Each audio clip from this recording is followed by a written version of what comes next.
અમે jubilee bridge નીચે જે મલબો પડ્યો છે એ હટાવવા માટે જેસીબીથી પ્રયત્ન કર્યા છે છેલ્લા 2 દિવસમાં, પણ નીચે છે ને પાણી છે અને થોડું જેસીબી ફૂટી જાય છે, જેસીબીથી પોસિબલ બનતું નથી.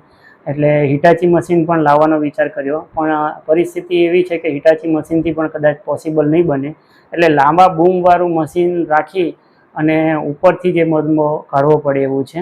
એટલે અમે ઇરિગેશન વિભાગ મિકેનિકલ ડિવિઝનને પત્ર લખ્યો છે. એમણે 1-2 દિવસમાં મશીન આપવાને એવું કીધું છે. મશીન આવ્યાથી અમે મલબો કાઢીને દૂર કરીશું, જેથી પાણીનું વહેણ ઓબસ્ટ્રક્ટ ના થાય અને પાણીનો ફ્લો સારો રહે અને ચોમાસામાં કોઈ તકલીફ ના થાય. એના માટે આરએનબી કાર્યરત છે અને એ મલબો હટાવશે થોડા સમયમાં.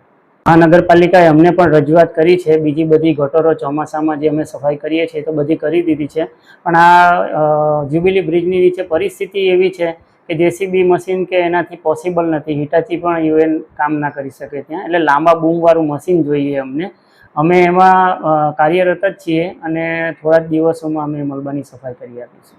ઘણા વર્ષો પહેલાં આરએનબી દ્વારા સાફ સફાઈ કરવામાં આવી હતી, પણ પરિસ્થિતિ એવી છે કે ત્યાં વર્ક કરવું થોડું ટફ છે. બાકી અમારી પાસે પોતાનું ખાતાનું જેસીબી મશીન છે, અમે ત્યાં લઈ પણ ગયા, પણ પોસિબલ થતું નથી. મશીન પણ આખું ફૂટી જાય છે. એટલે પાણીનું વહેણ ઓબસ્ટ્રક્ટ ના થાય, મલબો હટાવવા માટે અમારે મોટા બૂમવાળું મશીન જોઈએ છે. ઇરિગેશન મિકેનિકલ વિભાગ પાસે આ બૂમ મશીન છે અને મળીએથી અમે થોડા જ દિવસોમાં મલબો ત્યાંથી હટાવીને પાણીનું વહેણ ક્લિયર કરી આપીશું.